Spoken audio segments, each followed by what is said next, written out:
आप अपने मोबाइल में एरोप्लेन मोड का ऑप्शन तो जरूर देखे होंगे। अभी तो एरोप्लेन मोड मोबाइल, लैपटॉप सहित सभी डिवाइसों में आता है, लेकिन बहुत सारे लोगों को पता ही नहीं होता है कि एरोप्लेन मोड होता क्या है, इस फंक्शन का यूज कहाँ और कैसे करना है, ये बहुत कम ही लोग जानते हैं। यदि आपको एरोप्लेन मोड के बारे में बहुत ज्यादा जानकारी नहीं है या बिल्कुल जानकारी नहीं है, तो आपको अब टेंशन लेने की जरूरत नहीं है, क्योंकि मैं आज इस वीडियो में एरोप्लेन मोड के बारे में बिल्कुल विस्तृत से आपको मैं नॉलेज दूंगा। दोस्त, हम हैं हिंदुस्तानी और हम जुगाड़ में बहुत ही एक्सपर्ट होते हैं। मैं नहीं मानता कि अपने देश में बहुत सारे लोगों को एरोप्लेन मोड के बारे में पता नहीं होगा। हाँ, ये अलग बात है कि बिल्कुल सही जानकारी नहीं होगी, लेकिन मालूम तो जरूर होगा। इस फंक्शन का उपयोग तो करते हैं, लेकिन इसका सही उपयोग हमें पता नहीं होता है। अभी जितने भी ये लव के जो बीमार लोग हैं, उन लोगों को बहुत अच्छे से खबर है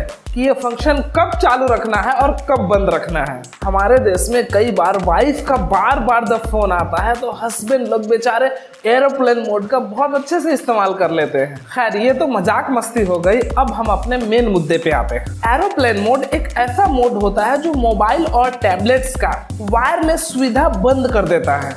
जैसे ही आप एरोप्लेन मोड को ऑन करते हैं, इनेबल करते हैं, वैसे तुरंत आपके मोबाइल का मोबाइल नेटवर्क, जो सेलुलर नेटवर्क होता है, वो बंद हो जाता है और डेटा भी बंद हो जाता है, और कई बार वाईफाई और ब्लूटूथ को भी डिसेबल कर देता है। एरोप्लेन मोड को ही फ्लाइट मोड भी कहा जाता है। आप चाहे जिस किसी भी डिवाइस का यूज करते हो, एंड्रॉइड फोन, आईफोन या आईपैड या विंडोज टैबलेट, आप जैसे ही एरोप्लेन मोड ऑन करते हैं या इनेबल करते हैं, वैसे ही आपके डिवाइस का कुछ हार्डवेयर फंक्शन डिसेबल हो जाता है। सबसे पहला है सेलुलर नेटवर्क। सबसे पहले जैसे ही आप इसे चालू करेंगे, आपका डिवाइस सेल टावर से कम्युनिकेशन बंद कर देती है, जिससे ना आप वॉइस कॉल कर पाएंगे, न ही आप एसएमएस भेज पाएंगे और न ही आप इंटरनेट यूज कर पाएंगे। दूसरा है वाईफाई। एरोप्लेन मोड चालू करते ही वाईफाई स्कैनिंग करना मोस्टली मोबाइल में बंद कर देता है। अगर आप वाईफाई नेटवर्क के साथ कनेक्टेड हो तो भी एरोप्लेन मोड चालू करते ही आपका वाईफाई का सिग्नल डिसेबल कर देता है। नंबर थर्ड है ब्लूटूथ, जो कि एक वायरलेस कम्युनिकेशन टेक्नोलॉजी होती है, जिसका इस्तेमाल ज्यादातर लोग अपने हेडसेट को या ईयरफोन को कनेक्ट करने के लिए करते हैं। एरोप्लेन मोड चालू होते ही ये भी कई सारे मोबाइल में डिसेबल हो जाते हैं। नंबर फोर्थ है जीपीएस। एरोप्लेन मोड चालू होते ही बहुत सारे मोबाइल में जीपीएस भी डिसेबल हो जाता है। ये फंक्शन सभी डिवाइसों में दिए जाने का सबसे बड़ा कारण यह है कि जब भी आप किसी एरोप्लेन में सफर करें तो इस फंक्शन को इनेबल कर लेना चाहिए।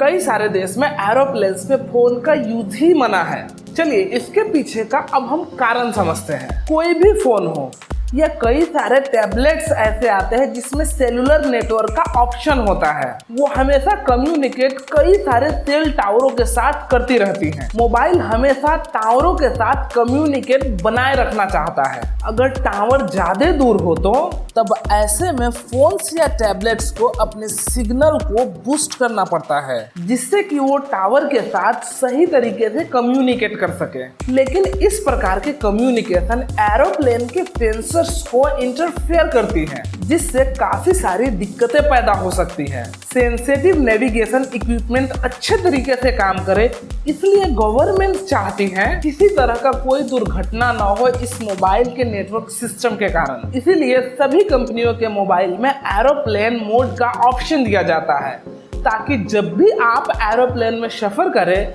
तो इस फंक्शन को इनेबल कर ले, जिससे मोबाइल का नेटवर्क के साथ कम्युनिकेशन टूट जाए और एरोप्लेन की सारी सेंसेस और रेडियो जिससे कम्युनिकेशन होता है वो सारी अच्छी तरह से फंक्शन करती रहे। वैसे अगर आप अपने फोन के एरोप्लेन मोड को अपने फ्लाइट के दौरान इनेबल नहीं रखते हैं तो इससे शायद पायलट्स और एयर ट्रैफिक कंट्रोल को दिक्कत हो सकती है। इससे फ्लाइट को कोई नुकसान नहीं होगा, लेकिन दिक्कत जरूर होगी। ये एक कॉमन समझ है कि अगर आप फ्लाइट के दौरान अपने एरोप्लेन मोड को इनेबल कर देते हैं तो आप एक सच्चे नागरिक होने का एक कर्तव्य निभाते हैं। मुझे उम्मीद है कि आपको मेरी वीडियो पसंद आई होंगी। मेरा हमेशा कोशिश यही रहता है कि आपको जिस टॉपिक के बारे में बताओ उसको सिंपल भाषा और पूरा डिटेल्स के साथ आपको बताओ, ताकि आपको किसी दूसरे वीडियो या किसी दूसरे साइट्स पे जाने की जरूरत ना पड़े। वीडियो को पूरा देखने के लिए बहुत बहुत शुक्रिया। मैं जल्द ही किसी दूसरे इंफॉर्मेटिव टॉपिक के साथ आपसे फिर मिलूंगा।